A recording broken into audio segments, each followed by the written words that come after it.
Oh, honey, I still remember that crisp fall morning when the phone rang and shattered my world into a million pieces. It was 1987, and my boy Tommy, just 25 years old, gone just like that in a car wreck on that old highway out by the mill. His laughter echoing in my head like it was yesterday, you know, the kind of laugh that lit up a room. Well, it went silent, and I crumpled right there on the kitchen floor, clutching that receiver till my knuckles turned white. Why me, Lord, I whispered. Why take my baby when I'd already given so much? Now looking back, I see it was the start of me unraveling all those threads I'd kept tucked away deep in my heart. Secrets from a lifetime of small town living in this dusty corner of Ohio where everybody knew your business, but nobody really did. Folks like us, we held our hurts close like a favorite quilt on a chilly night. And Tommy's passing, it peeled back those layers one by one till I couldn't hide no more. So here I am sitting on this old rocker on my porch sipping some weak tea telling y'all my story. Because if it helps one soul out there feel less alone, then maybe his going wasn't for nothing. You see, back in my day, we didn't talk about the heavy stuff. We just kept plowing ahead. But tonight, with the stars winking down like old friends, I'm ready to spill it all, starting from the very beginning when life was simpler, so I thought. My name's Eleanor, but everybody calls me Ellie, and I was born in 1942, right in the thick of that big war, World War II, when the world was tearing itself apart, and my folks were scraping by in this little town called Milford, the kind of place where the main street had one diner, one hardware store, and a whole lot of heart. Daddy worked at the factory making parts for them tanks and planes heading overseas, and Mama, she kept the home fires burning, mending socks, and rationing sugar like it was gold. We kids, there was me and my brother Jimmy, we played in the fields chasing fireflies and dreaming of far-off places. But even then, the war snuck into our games. We'd pretend to be soldiers hidden under the porch from make-believe bombs. Oh, it was innocent enough till Jimmy got that cough, the one that wouldn't quit. Mama said it was just the dust from the harvest, but deep down, I knew something was wrong. They called it whooping cough back then, and in them days, without all these fancy medicines, it spread like wildfire. Jimmy was 8, I was 6, and one night he just stopped breathing. Mama's screams woke the whole neighborhood. Daddy came running from the night shift, his face all ash, and they buried him under that big oak by the church. I can still see Mama kneeling there, her apron stained with dirt, whispering promises to the wind that she'd keep me safe no matter what. That was my first real heartbreak, the kind that carves a hollow in your chest and leaves you wondering if the sun will ever shine bright again. But we didn't have time to wallow. The war kept raging, and Daddy, he got his draft notice in 1944. I was just a scrawny thing with braids flying wild, watching him pack his bag with that stern look, saying, Ellie, you be strong for Mama, now promise me that. He hugged me tight, smelled like motor oil and tobacco, and then he was gone off to some beach in France fighting for freedom while we waited. Letters coming sporadic like rain in a drought. Sometimes he'd tell stories of the fellas. He met tough guys from Brooklyn and farm boys like him showering smokes in the trenches. Other times, nothing for weeks, and I'd sit by the mailbox praying. Mama tried to keep spirits of baking apple pies with whatever flour we could get, but her eyes, they got that faraway look like she was losing pieces of herself too. Then one evening in 1945, the telegrams started pouring in bad news for half the town. Mrs. Hargrove down the road lost her husband to a sniper, and old Mr. Jenkins, his boy, to a landmine. It felt like the whole world was crumbling, and I was just a kid holding onto Mama's skirt tail, wondering when it'd be our turn. Thankfully, Daddy made it home that Christmas Eve, thinner than a rail with a Purple Heart pinned to his chest and a limp that never quite left him. He scooped me up, spun me round till I giggled, and for a spell, things felt right again, like the war was just a bad dream fading in the morning light. But life in Milford, it had its ways of testing us even in peacetime. Daddy went back to the factory, but jobs were scarce, folks coming home expecting parades and finding pink slips instead. We got by on beans and cornbread, Mama taking and sewing to make ends meet, and me helping after school dusting shelves at the general store. Yep, that's where I met Billy, the boy who stole my heart early. He was the blacksmith's son, all freckles and mischief with a grin that could melt butter. We'd sneak off to the creek, skipping stones and sharing secrets about growing up. He promised me the stars one day, said he'd build us a house by the river away from all the worry. Oh, Billy, you were my first love, the kind that makes a girl believe in forever. But even then, shadows lurked. I remember that summer of 1955, I was 13, hot as blazes, and the town buzzing with talk of Korea. Daddy listening to the radio, shaking his head, saying another mess we don't need. Billy's older brother enlisted and came home in a box shrapnel from some hill nobody could pronounce. The funeral was quiet, just the preacher and a flag draped over the coffin. Billy changed after that, got quiet like the wind before a storm, and I held him while he cried, saying, Ellie, why does it always take the good ones? It broke something in us both, but we patched it with youth, laughing through the pain dancing at the county fair to Elvis tunes, sipping stolen sodas under the stars. Those were the days, y'all, the ones that stick like honey on your fingers, sweet and sticky, reminding you what it's worth fighting for. But hold on, I ain't got to the real hurt yet. The secret that nearly tore me apart, it started brewing back when I was courting Billy serious, like we were planning a wedding. The church social was coming up, and Mama was all aflutter, sewing my dress from flour sacks, turned pretty with her clever stitches. I felt like a princess that night dancing with Billy, his hand warm on my waist, whispering sweet nothings in my ear. But then I saw Daddy pulling Mama aside, their faces tight as drumheads arguing low about money, something about a loan from Uncle Ray, that shady fella from the city who came round once a year smelling of whiskey and bad ideas. I didn't think much of it, kids don't. But later that night after the fiddle stopped, I overheard Mama crying in the kitchen saying, we can't let Ellie know, George. It's our shame to bear. Daddy hushed her saying, it's done now. The war took enough. We gotta protect what's left. My heart pounded behind the door, piecing it together like a puzzle with missing pieces.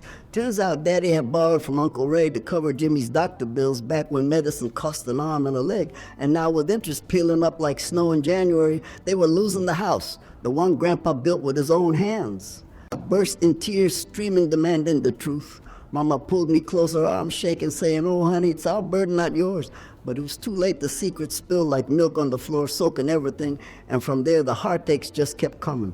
Billy and me, we got hitched young in 1959, right as the world was changing, rock and roll on every radio, and folks talking about space races. I was 18 blushing in my veil, and he was 19 full of dreams about fixing cars and starting a family. We settled in a little shotgun house on the edge of town, him working the garage, me waiting tables at the diner, saving for a baby crib. Life was humming along till Vietnam reared its ugly head. Billy got drafted in 1965, same year them protests started furring up on the news. He kissed me goodbye saying, I'll be back before you know it. Ellie was stories to tell our kids. But months turned to years, letters getting shorter, talking about jungles and buddies lost to ambushes. I paced that kitchen, worrying my nails to nubs, praying to whatever saint watched over soldiers. Then the knock came in 1968, two fellas in uniform, stiff as boards, hat in hand, saying, sorry, ma'am, he didn't make it, stepped on a mine, they said. Billy, my Billy gone to the wind, leaving me with child, our daughter Sarah, just a bump under my dress. I collapsed right there, the world going black, and when I woke, Mama was rocking me, whispering it'll be all right. But how could it, Lord, how could anything be right again? That was the deepest cut, the one that bled for years. Sarah, she came screaming into the world 3 months later, a tiny fighter with Billy's eyes. I named her after his mama and poured all my love into her, raising her on stories of her daddy, the hero, telling her how he'd swing her high when she could walk. Inside, I was shattering piece by piece, working double shifts to keep the lights on the recession hitting and the 70s gas lines stretching for blocks and factories shutting down like flies. I lost the house too, ironic, ain't it? Same death that haunted my folks now chasing me. Sarah got sick with the flu, turned pneumonia, and bills peeling higher than the sky. I remember Christmas 1972, no tree, just a candle, and Sarah asking, where's Daddy's present, Mama? I cried myself to sleep that night feeling like the loneliest soul in Ohio. But resilience, it's a funny thing, creeps in when you least expect it. Sarah, she grew strong, went to school on scholarships, became a nurse helping. Others like Mama helped me, and through her I saw Billy's light shining on. Made it through the 80s too, that big recession when Reagan was talking recovery. But for us, it was soup kitchens and mended clothes. I took in laundry scrubbed floors till my hands cracked. But we laughed too, Sarah and me dancing to the radio, pretending we were stars. Then Tommy came along, my boy from a good man I met at church, short-lived but sweet. He brought joy back, filling that empty spot till that fateful call in 1987. Now as I rock here, the pain's dulled to an ache, a reminder of all I endured. But y'all, if you're feeling low tonight, remember Ellie's story, heartbreak comes, but so does the dawn. Share this with your kin, cause family secrets only weigh us down when kept. Let's talk, let's heal together. That's the American way, ain't it? Holding on through the storms. Now let's take you back further, honey, to where it all really started, that early life of mine before the losses piled up like cordwood in winter. Milford, Ohio wasn't much more than a speck on the map back in 1942 when I came kicking and hollering into this world. My folks said I was born under a harvest moon, the kind that bathes everything in silver light, making the fields glow like something out of a fairy tale. Daddy George, he was a sturdy fellow with calloused hands from wrangling machines at the factory, tall as an oak with a mustache that twitched when he laughed. Mama Lila, she was the heart of us all, petite with auburn hair pinned up and eyes that could see right through your fibs. They named me Eleanor after her grandma, but Ellie stuck quick claws, who has time for fancy when you're chasing chickens in the yard. Our house was a two-story clapboard affair sagging a bit on one side, built by Grandpa back when Teddy Roosevelt was president. It had a wraparound porch perfect for swinging on rainy days and a kitchen that smelled of fresh bread and coffee dawn to dusk. We weren't rich, mind you. The Depression had left its scars, folks still talking about soup lines and bank runs. But by 42, things were stirring with the war effort factories humming like beehives and jobs for everybody who could swing a hammer. Daddy worked the assembly line, punching out rivets for B-17 bombers, those flying fortresses that'd go toe-to-toe with the Jerrys over Europe. He'd come home grease smeared on his overalls, telling tales of the boys he worked with, Italian fellas from the east side, Polish gals with fire in their bellies, all pulling together for the cause. Mama, she volunteered at the USO, dancing with soldiers on leave, baking cookies for the troop trains passing through the depot. Her laugh rang out like bells, making even the saddest doughboy smile. I was too little to understand much, just a toddler with pigtails toddling after Jimmy, my big brother. He was 4 years older, a bundle of energy with freckles across his nose and a gap-toothed grin. We shared a room upstairs under the eaves, sleeping on straw mattresses with quilts Mama pieced from feed sacks. Those quilts, they were works of art, hexagons of calico and denim, each scrap telling a story of lean time's treasure. Jimmy, he'd whisper stories to me at night about pirates on the Ohio River or cowboys roping steers in the West. I'd giggle till my sides hurt, begging for one more chapter. He was my hero, y'all, the one who taught me to ride a bike on the dirt road out front, hollering, hoo-wee, as we pedaled hell-bent for leather past the cornfields. Life felt like an endless summer back then, lazy days fishing in Willow Creek with bamboo poles baited on worms we dug from the garden. Mama'd pack a picnic lunch, ham sandwiches on Wonder Bread and lemonade in a mason jar. We'd spread out under the willow tree, its branches drooping low like green curtains hiding us from the world. Jimmy'd catch the biggest sunnies showing off, saying, "Bet you can't top this, sis." I'd pout, then hook one bigger just to see his eyes widen. Oh, the joy of it, pure and simple, no words clouding the sky. But even in that bliss, the war's shadow crept in slow like fog off the river. Ration books came first, stamps for sugar, butter, and shoes. Mama'd pour over them at the kitchen table, calculating how to stretch a pound of flour into a week's worth of biscuits. Red points for meat, blue for canned goods. We'd trade with neighbors, swapping eggs for tires, 'cause gas was tighter than a miser's fist. Daddy'd explain it gentle, like over supper, saying, "Ellie, it's for the boys overseas. They need it more than we do." But I saw the strain in his brow, the way he'd skip seconds, so Jimmy and me could have full plates. Then came the air raid drill, sirens wailing shrill as banshees. We'd scramble to the basement. Mama, her apron still dusted with flour, led in the way with a lantern. Jimmy holding my hand tight, whispering, "Don't be scared, it's just practice." But my heart thumped like a jackrabbit's. I'd bury my face in his shirt, smelling of soap and boy sweat, imagining bombs falling, real ones, turning our town to rubble. The radio brought the news. Edward R. Murrow's voice gravelly from London, reporting on the Blitz fires, lighting the sky like hell on earth. We'd huddle around the Philco, listening to FDR's fireside chats, him saying, "We're the arsenal of democracy," and I'd feel a swell of pride thinking my daddy's helping win it all. School started for me at 6 in that one-room schoolhouse. Miss Holland, the teacher, strict but kind with a bun so tight it pulled her eyebrows up. She'd wrap the ruler on the blackboard, teaching us the Pledge of Liberty and Justice for All. We sang God Bless America till our voices cracked and drew pictures of Uncle Sam wanting you posters plastered everywhere. Jimmy was in 3rd grade already, reading big books about Lewis and Clark exploring the frontier. He'd share 'em with me after chores, pointing out the map, saying one day, "We'll head west."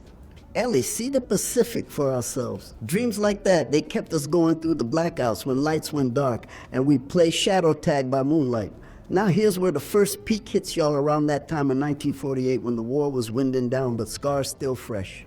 Jimmy took sick, that whooping cough I mentioned earlier. It started innocent, a tickle in his throat, we thought from the autumn chill. Mama dosed him with honey and lemon teas, but it worsened coughing fits that doubled him over, leaving him gasping like a fish on dry land.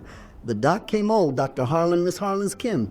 He shook his head, saying, "Keep him warm, Ellie, watch your brother close." Pneumonia settling in like it did. No vaccines back then, just prayers and poultices. I sat by his bed night after night, wiping his brow with cool cloths, telling stories to distract him about the adventures we'd have when he got better. He'd squeeze my hand weak, like whispering, "Promise you'll wait for me, sis." I promised crossed my heart, but one midnight the cough turned fierce, rattling his chest like thunder, and he went still. Mama's wail cut through the house. Daddy burst in from the barn, his face crumbling as we held each other under that lantern light. The town turned out for the funeral, simple pine box under the oak tree, the preacher saying, "The Lord giveth and taketh away." But it felt like he'd taken my whole world. Jimmy gone at 10, leaving a hole that wine whistled through. I wandered the fields alone after that, picking wildflowers to lay on his grave, talking to him like he could hear, wondering why the good ones go first. Mama, she faded a bit after that. Her smiles rarer, her hands busier with sewing to pay the burial cost. Daddy worked longer hours silent at meals till one evening he sat me down on the porch steps, the sun setting gold over the hills, saying, "Ellie, life's got its storms, but we McKays, we bend, we don't break." He taught me to whittle that summer shaping sticks into little horses, his knife steady mind shaking, but we laughed through the slips, blood and all. It was his way of healing, passing on that resilience like a family heirloom. School went on too. I threw myself into it, read in every book in the library, from Little Women to Tom Sawyer, dreaming of Joe March's spunk, thinking maybe I could write my own story. The Korean War bubbled up in 1950, newsreels at the picture show, showing GIs in the snow, MacArthur's name on every lip. Daddy frowned over the paper, saying history rimming itself again, but for us kids it was marbles and hopscotch recess filled with shouts and scrapes. Billy Hargrove, he showed up, then the blacksmith's boy with hair like wheat and eyes blue as the sky. We'd race across the playground, him letting me win sometimes just to see me beam. Oh, Billy, you were trouble from the start, stealing kisses behind the outhouse during lunch, making my cheeks burn hotter than a forge. But Sweet Tooth Sharon, his apple core, whispering secrets about running away to California where the movies were made. Mama caught us once clucking her tongue, but smiling, saying, "Young love, it's like spring fever comes and goes, but hold on, gentle Ellie." It does peak here too. That summer of 1953, the town fair rolled in cotton candy clouds and Ferris wheels creaking under the stars. Billy and me sneaked off to the hayloft in the barn, dancing to a transistor radio playing Hank Williams tunes, his arms round my waist, the world spinning slow. Then shouts from below, deputies hauling in moonshiners from the hollow gunshots, popping like firecrackers. Billy shielded me, heart pounding, saying, "Stay low, darling." It was chaos still, smashed and fellas running, but we made it out laughing, breathless. That night under the moon, I knew love, real love, the kind that faces down trouble together. School dances started up sock hops in the gym with poodle skirts swishing and boys in Letterman jackets. I was shy at first, sitting on the bleachers, till Billy pulled me up, twirling me to Buddy Holly. Ooh, that beat got your feet moving whether you want it or not. We jitterbugged till sweat beaded our brows, collapsing in giggles on the sidelines, talking about the future, him fixing cars in a big shop, me maybe teaching or nursing something to help folks. Life was blooming like the dogwoods and made church Sundays too, preaching on Sundays with potlucks after fried chicken and potato salad stretching down the table. Aunt May always bringing her famous rhubarb pie tart, a sin but good for the soul. Reverend Hayes, he'd boom about faith moving mountains, and I'd nod, thinking about Jimmy wishing he could see me growing tall.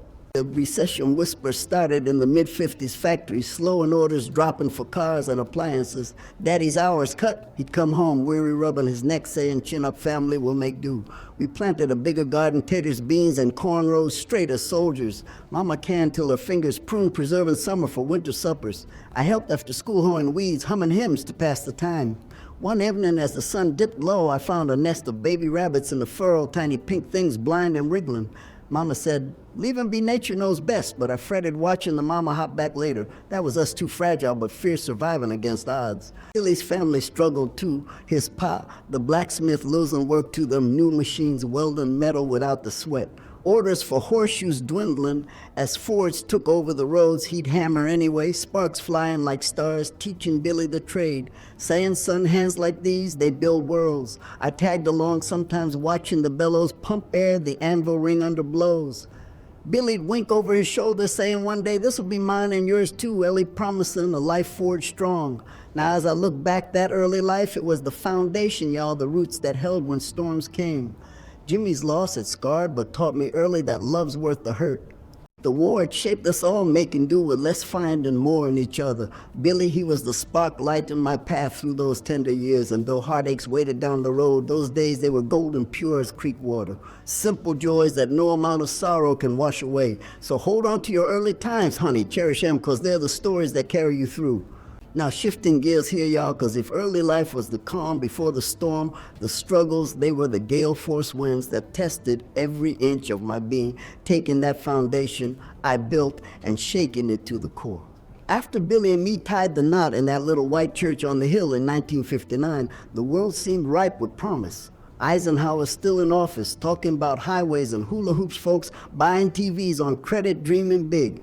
We moved into that shotgun house, 2 rooms, and a path painted the walls sunny yellow and hung gingham curtains Mama made me for a wedding gift. Billy worked the garage fixing up Chevys and Fords, his hands black with grease, but his smile brighter than polish. He'd come home whistling tunes from the radio, talking about salving for a plot of land where we could plant our own roots. I was waiting tables at the diner, slinging plates of meatloaf and pie to truckers passing through tips jingling, in my apron pocket enough to buy baby booties when the time came. Life hummed sweet as sorghum for a spell church picnics with fried chicken and lemonade. Billy teaching me to change a tire, laughing when oil splashed my dress, saying, "Darling, you're tougher than you look." But then Vietnam started boiling over on the TV sets, news clips of jungles and choppers, the draft lottery turning heads like a bad hand in poker. Billy got his number low as a snake's belly in 1965, just as them hippies were marching in Washington, flower power clashing with fatigues. Enlisted proud, like figuring better to go on his terms and wait for the bus to boot camp. The send-off party at the VFW hall was bittersweet beer flowing and fiddles playing, but tears hid behind every toast. I packed his duffel with socks, and that photo of us from the fair, his arms round me tight kissing, him goodbye on the depot platform, the train whistle blowing lonesome as a coyote, he hollered back, "I'll write every day, Ellie, wait for me," and I nodded brave as I could, but inside my gut twisted like a wrung-out rag. Letters came at first full of hope, talking about training in Georgia, the fellas he met, city boys and farmhands bonding over chow. Then from Pleiku, the tone shifted mud and monsoons, ambushes at night. He'd sketch maps on the back of envelopes marking hills where buddies fell saying, "It's hell here, but for you, I'm fighting." Sarah was born 9 months later, a squalling bundle with his nose and my curls. I named her after Billy's ma hold him, her close whispering, "Your daddy's a hero, baby. He'll be home soon to swing you high." The house felt empty without him. Nights I'd rock Sarah by the window, staring at the tracks, hoping for headlights. Months dragged to years. 1966 turned 67. The Tet Offensive hit the news like a thunderclap. Saigon burning, protesters chanting, "Make love, not war."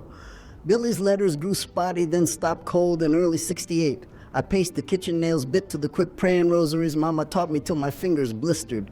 Then that knocked 2 Marines, crisp uniforms, hats over hearts, "Man, we're sorry, your husband's been killed in action." Stepped on a booby trap near the DMZ. The words blurred, I sank to the porch steps, the world tilting. Sarah wailing inside like she knew. Billy gone at 23, leaving me a widow at 24 with a baby in arms. The town rallied, casseroles peeling on the stoop flags at half-mast. But grief, it's a thief steals your breath and leaves you hollow. I buried him under that same oak with Jimmy, the preacher saying dust to dust, but it felt like my heart went in the ground too. Working double shifts now, the diner and cleaning houses to feed Sarah Bill's mountain like storm clouds rent late the fridge bare. I scrimped on everything powdered milk and day-old bread. Sarah colicky crying through the nights, I'd hum lullabies, voice cracking, wondering how to be both folks for her. Now here's a peek, y'all, that betrayal secret bubbling up like bad moonshine in 1970. I was scraping by when a letter came, not from the army, but from some gal in San Francisco, postmarked months earlier. She wrote her name was Rosie, worked the USO back in 44 when Daddy was overseas, said Billy wasn't mine alone. We'd met in a bar one night, him on Leave Me Dancing to forget the bombs. He wrote me letters, 2 promised the moon, then vanished when the war pulled him away. But now with him gone, she figured I deserved the truth and closed a photo, him smiling arm round her, their baby boy eyes just like Sarah's. My hand shook tearing. It reddened how he'd loved us both, torn between worlds. The shame burned hot as a brand. Why didn't he tell me, Lord, was our love built on lies? I confronted Mama. She confessed knowing since the funeral hushed it to protect me, but the secret festered, eating at my trust like rust on old tin. Sarah grew asking about her pa. I'd spin tales of his bravery dodging the truth. School clothes from the Salvation Army, her first bike a hand-me-down from cousins. The 70s rolled in gas crisis, stretching lines round the block. Nixon resigning in disgrace, the Watergate mess making everybody cynical. I lost the house too, that old debt from Jimmy's bills ballooning with interest. The bank foreclosed in '73, leaving us with boxes on the curb. Neighbors helping load the truck, but pride stung worse than the cold rain. Sarah, 8 years old, tugging my sleeve, saying, "Mama, we'll build another home bigger and better." I hugged her tight, hiding my sobs, promising, "Yes, honey, we will." We rented a trailer on the edge of town, tin roof rattling in storms, me taking any job sewing at night, eyes burning from the needle. Sarah helping fold laundry, her small hands steady. We made do with mac and cheese supper stories round a space heater, dreaming of better days. Tommy came then in '75, a surprise from a kind fella at church, widower like me, short courtship but real. He worked the mill, steady voice, gentle helping raise Sarah like his own. Married quiet in the backyard, peonies blooming wild. Tommy grew strong football star in high school, dating the cheerleader, prom king material. Life perked up a tad, the bicentennial bash and '76 parades and fireworks, red, white, and blue everywhere. We waved flags hoping for unity after all the division, but recession hit hard in the late '70s. Inflation sky high, Carter talking Malays lines at the pumps again. The mill laid off half the town.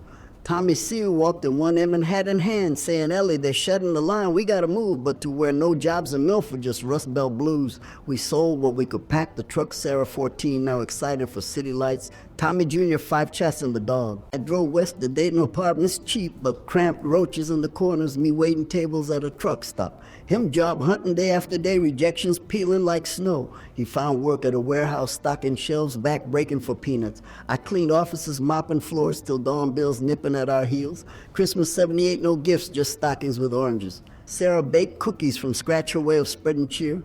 Tommy Jr. asked Santa for a new daddy job, saying, "Mama, why's Pa always tired?" I held him close, whispering, "It'll turn around, son, grit your teeth." Another peak here in '80, Reagan took office, promising morning in America, but for us it was midnight. The big recession factories shuttered, nationwide unemployment lines snaked through the streets. We lost the apartment to evicted for late rent, sleeping on cots at the Mission. Sarah dropped out of high school, got a job at the 5, and dime ringing up groceries. Her dreams of nursing school faded like old newsprint.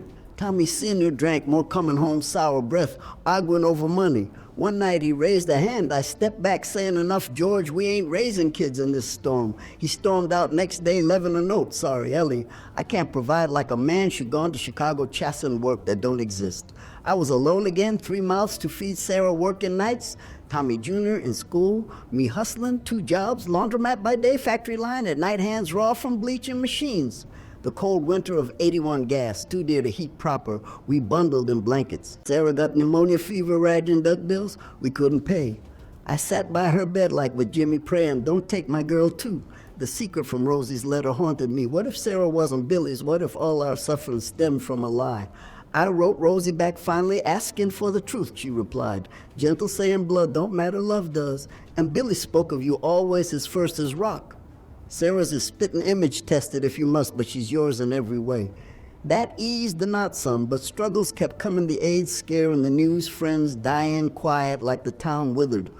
AIDS ribbon campaign starting, but fear thick as fog. Sarah rebounded, became a candy striper at the hospital, volunteering, her heart big as the sky.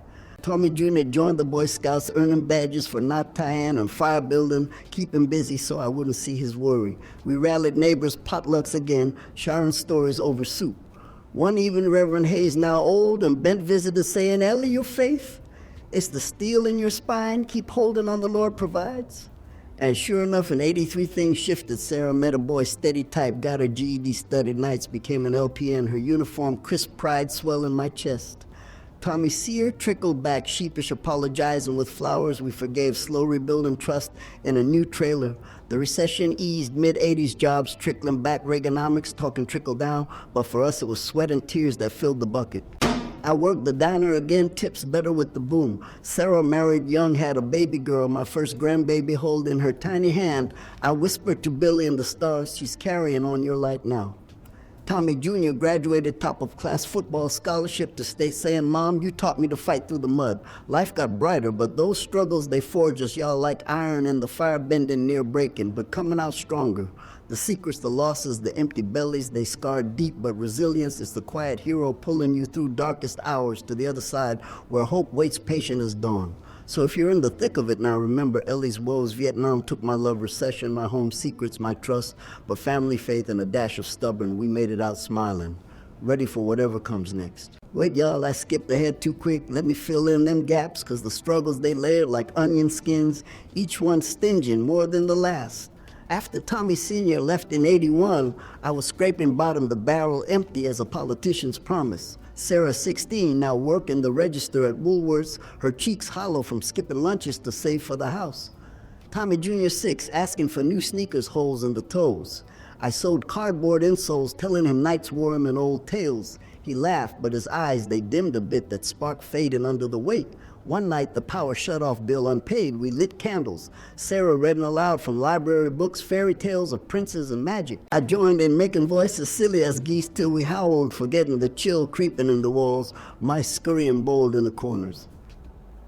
Next morning, I trudged to the factory line assembling widgets for GM hands, flying numb from the pace, the foreman barking, faster ladies, we got quotas. The noise deafening, clanking metal and shouts echoing like a cage. I come home bone, tired Sarah with supper stew from bones and carrots from the food bank. We ate silent, then her saying, Mama, I hate seeing you like this. Let me quit school, get a real job. But I shook my head fierce, no darling education's your ticket out. Don't let this town trap you too. The winter bit hard, blizzards peeling, snow drifts high as the roof shoveling past the school. Tommy Jr.'s mittens, threadbare fingers pink with cold. He caught the flu, stayed home coughing, tossed to school. Tommy Jr.'s mittens, threadbare fingers pink with cold. He caught the flu, stayed home coughing. I'd bundle him in extra sweaters, brew ginger tea from scraps, watching him sleep face. Peaceful, dreaming of ball fields, not bills. Then the layoff hit, factory shutting for the holidays. But holidays meant nothing, no turkey, just beans. Sarah brought home a doll from the store, 5, and dime her gift to me, saying, for the baby you never had. But I had you too, that's plenty. We hugged crying, soft spring thaw, slow job, scarcer than hen's teeth. I took cleaning at the motel tourists, passing through for the derby, making beds, folding towels, smelling of bleach and regret. One guest left a tip, a whole $5. I tucked it away for Sarah's birthday cake, vanilla with sprinkles. She blew out candles, wishing for Pa to come home. He did trickle back summer 82, haggard from Chicago, no work there, neither, just odd jobs and bar tabs. We talked long into the night on the stoop stars overhead, him saying, Ellie, I failed you kids, but I'm here now, if you'll have me. Forgiveness came slow like thaw and ice, but it did. Sarah warmed, first cooking his favorite pot roast. Tommy Jr. climbed his knee, begging stories of the big city. We rebuilt cautious, piecing the family quilt anew, but recession's grip tightened 83 auto plants, Idling nationwide strikes, picketing streets. Reagan fearing air traffic controllers, the news grim as granite. Tommy Sr. back to the warehouse, but hours cut, pay frozen. I waitressed at the roadhouse, now rowdier crowd truckers, flush with cash, but handsy living tips with winks. That smile tight pocket, the change head high for the kids. Sarah dated a boy from the plant steady, but he enlisted Marines, living for the Gulf build-up, her heart breaking quiet like mine once. She confided, Mama loves a gamble, ain't it win big or lose it all. I nodded, hugging her, saying, but the playing's what counts, darling. Now another peek, that secret twist with Rosie evolving in 84. She wrote again, her boy now grown, joining the army like Billy. She sent a photo, tall fella uniform, crisp eyes haunted, saying he wants to meet his half-sister Sarah, if you're willing. The choice weighed heavy, tell her hold back. I prayed on it nights on my knees till dawn, deciding truth sets free. I sat Sarah down over coffee black as tar, explaining gentle as I could, your pay he loved wide, had another family cross country. This boy's your brother, blood or not. He is. Sarah's face crumpled, then cleared, tears streaming, saying, Mama, bring him home, family needs mending. We wrote back inviting him Christmas that year under our twinkling tree, a straggler from the mission, 4 of us now, awkward hugs and stories flowing. Rosie joined later summer 85 road trip from Frisco, her laugh like Mama's baking pies in my kitchen. Secrets aired like laundry on the line, no more hiding, just healing scars fading slow. The recession peaked 85 unemployment, 10% Milford, ghosts of factories, boarded windows, weeds, crackling through pavement. We moved again, smaller place, but ours. Tommy Sr. found steady at a tool shop, me at the library shelving books, quiet solace in the pages. Sarah married her boy, 86 baby, on the way a boy named after Tommy Jr., the cycle turning hopeful. Tommy Jr. lettered in track running like the wind scholarships calling his name. Life edged up, no more soup lines, just suppers with meat and talk of futures. Struggles, they battered us, y'all. Vietnam shadow recessions, crushed secrets sting, but through it we leaned on kin community, that unyielding American spirit, picking up pieces, gluing them with grace. So when your world's rocking hard, remember the bend don't break and dawn follows even the blackest night. Now we're coming to the part where the clouds start parting, y'all. The resolution, the sweet turn, where after all the raging storms, the sun peeks through warm and steady, lighting the path forward. It wasn't magic overnight, no sir, it was hard won like every good thing in this life, step by step with faith and family pulling the strings.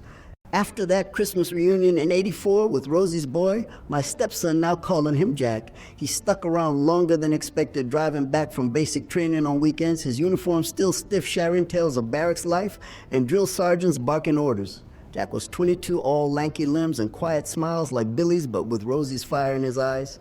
Sarah took to him quick siblings by surprise, bonding over kitchen table, talks her rubbing, his shoulders after long drives, him fixing the leaky faucet without a fuss.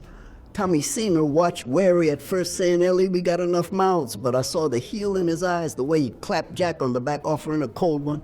Come spring '85, the recession's grip loosened the hair factories, hearing again, tentative like testing the waters. Tommy Senior got called back full-time at the tool shop, overtime, pay trickling and like rain after drought. We bought a used Ford station wagon, no more walking in the mud. Sarah's wedding came that summer '86, a simple affair in the backyard, peonies nodding in the breeze. Reverend Hayes tying the knot, her in a dress, mama altar from the thrift, white lace and blue ribbon baby bump just showing under the skirt. Jack stood up as best man, his toast making us chuckle about family trees growing crooked but strong. Rosie came too, her first time back east since the war, hugging me tight, whispering forgiveness for the silence. I held her saying, water under the bridge, sister, we're kin now. The baby came in October, little Tommy 3, all pink and squirmy with Sarah's curls.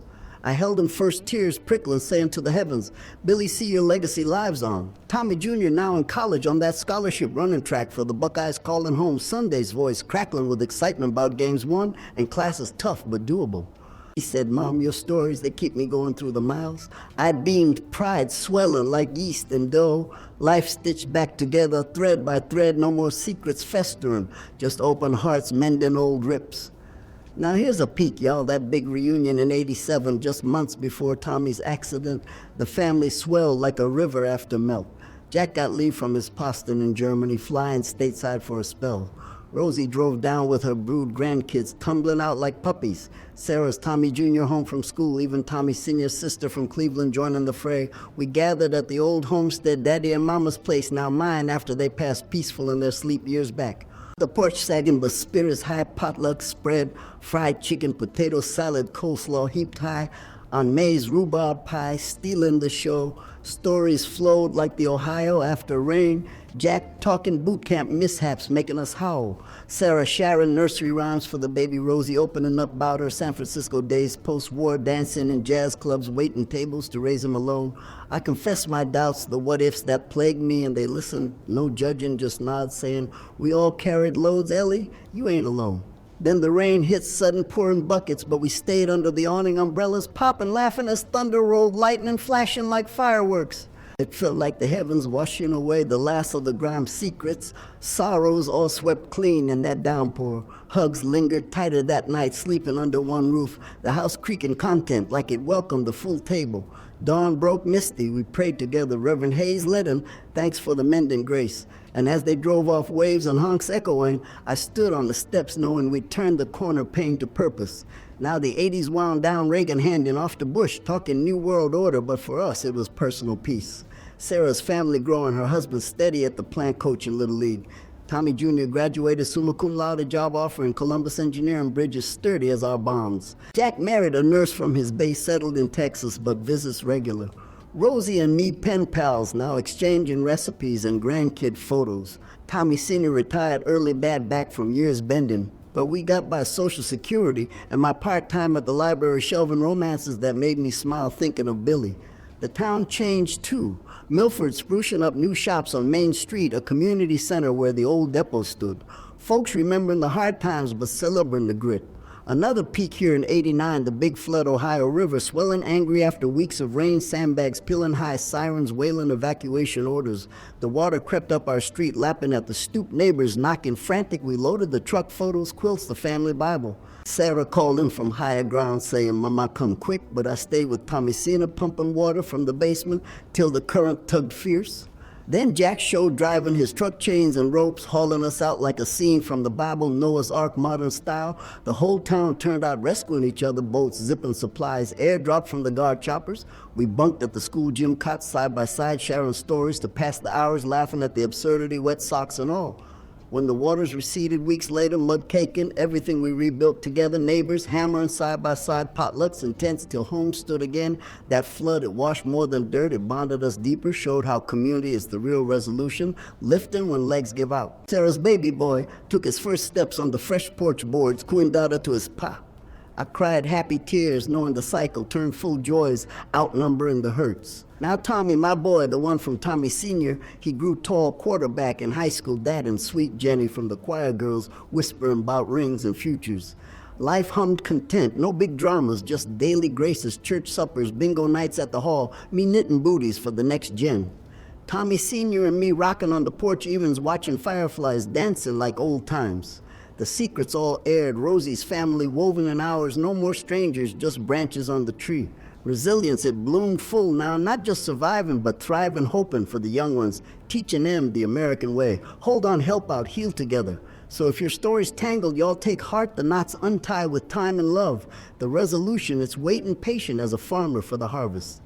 Now, as I sit here on this weathered rocker, the one Billy fixed with his own hands, creaking softly under me with the evening breeze rustling, the leaves like whispers from old friends, I can't help but reflect on the long road that's brought me to this quiet porch in Milford, the sun dipping low painting, the sky in hues of peach and gold reminding me that even after the fiercest storms, the light always finds its way back. Oh, y'all life, it's a tapestry, ain't it? Woven with threads of joy and sorrow, bright colors tangled with the dark ones. But when you step back and look at the whole piece, it's beautiful in its mess. A story worth telling, worth sharing with anyone who listens, because holding it all inside, that's what weighs a body down like an anchor in shallow water. Now at 83 years young, I see it clear as creek water on a summer day. The heartbreaks, they shape me. Sure, Tommy's going, that sharp knife twist in 87 that nearly broke me clean in two. But looking back, it was the catalyst, the push to unravel those secrets I buried deeper than roots in clay. From Jimmy's cough that stole him too soon, to Billy's hidden life across the miles, from the recessions that stripped us bare, leaving us to rebuild from scraps. Each one carved a groove in my soul, but those grooves, they caught the light too, held the lessons. The resilience, that American spirit, we hear so much about, it ain't just flag waving and fireworks. No, sir, it's the quiet determination. The way folks like my mom, I kept baking pies, even when sugar was scarce. The way Daddy limped home from the war and still taught me to whittle dreams from wood. It's in the neighbors hauling sandbags during the flood or sharing a potluck when the pantry's lean. That's the real stuff, the glue that holds families, towns, whole countries together through the wars, the depressions, the personal hells that come knocking uninvited. You know, back in my day, we didn't have all these fancy therapies or talk shows spilling guts on TV. We just soldiered on chin up and keep moving. But now with time stretching out like a lazy river, I reckon talking it out, it's a gift, a way to lighten the load for the next generation so they don't carry the same burdens blind. Sarah, my girl, she took those lessons to heart, became a nurse, not just patching bodies, but souls too, listening to patient stories in the quiet hours of night shifts, holding hands through the fear, teaching them that vulnerability ain't weakness, it's the bridge to healing. Jack and Rosie, they built their own branch in Texas, him in the service, her running a little cafe serving comfort food to weary travelers, always sending photos of the grandkids, their faces full of that wide-eyed wonder, reminding me of Jimmy chasing fireflies or Sarah's first laugh echoing through the house. Tommy Jr., he engineered those bridges, sturdy spans, crossing rivers, connecting dots on the map, saying, Mom, your stories, they showed me how to build something lasting, not just steel, but bonds that weather any gale. Little Tommy III, now a daddy himself, coaching his boys' team with the same grit Tommy Sr., passed down before the cancer took him gentle. In 95, surrounded by us all, his hand and mine whispered in, Ellie, we made it, darling. We truly did. And we did y'all through the secrets that nearly split us, the wars that took our boys, the economic crashes that tested our faith. We found our way by leaning on each other, reaching out to strangers who became kin like Rosie, stepping from the shadows into the fold, or the community rallying post, flood hammering, hope back into the foundations. Now here's that final peak of moment that still brings tears prickling like dew on petals. It was last summer, 2024. The family reunion. We planned big tent in the backyard tables, groaning, under ribs and corn on the cob. The young ones tumbling about great grandkids now, a dozen strong, their laughter ringing pure as bells. Jack flew in from retirement in Florida Rosie with her silver hair and stories sharper than ever. Sarah organizing games like the old days, sack races and pie eating contests. We sat round the fire that night, stars thick as scattered diamonds, me and the rocker telling the tale from the beginning, hook to heartache, the whole kit and caboodle. They listened, rapt faces glowing in the flames, no phones, no distractions, just hearts open. And when I finished, hush fell, then applause, whoops and hollers. Sarah hugging me tight, saying, "Mama, your life's a legend, the American dream alive and kicking." One of the great-grands, a sprite of 7, tugged my sleeve, asking Nana, "What's the secret to making it through the hard parts?" I smiled, rumpling her hair, saying, "Honey, it's love plain and simple, the kind that forgives, the kind that shares, the kind that says we in this together no matter the storm." That night as embers died low, I looked round at those faces, my legacy breathing, laughing, loving, and knew the reflections, they weren't just mine, they were ours. Woven into the fabric of this great land, from World War II factories humming to Vietnam's jungles, from recession's bite to today's hustle, where folks still scrape by but rise up taller. It's the hope that endures, the belief that tomorrow holds more than yesterday's shadows. Now, as I wrap this up, y'all, I ain't one for preaching, but if my rambling touched a chord in your heart, if it stirred memories of your own grandmas or sparked a thought about calling home, then do it. Share this story with your kin, post it where the world can see, because in the shower we heal, we connect, we keep the light burning bright for the ones coming after. Life's too short to bottle up the hurts. Let them flow like the Ohio after rain, washing clean and leaving fertile ground for new growth. So here's my call to y'all. Hit that share button, tell your story, hug your people. Remember the resilience in your bones, the hope in your heart. That's the true American way, folksy and fierce through every trial and triumph. Thank you for listening from this old gal's porch. May your days be filled with more sun than storm, and always, always that unbreakable spirit.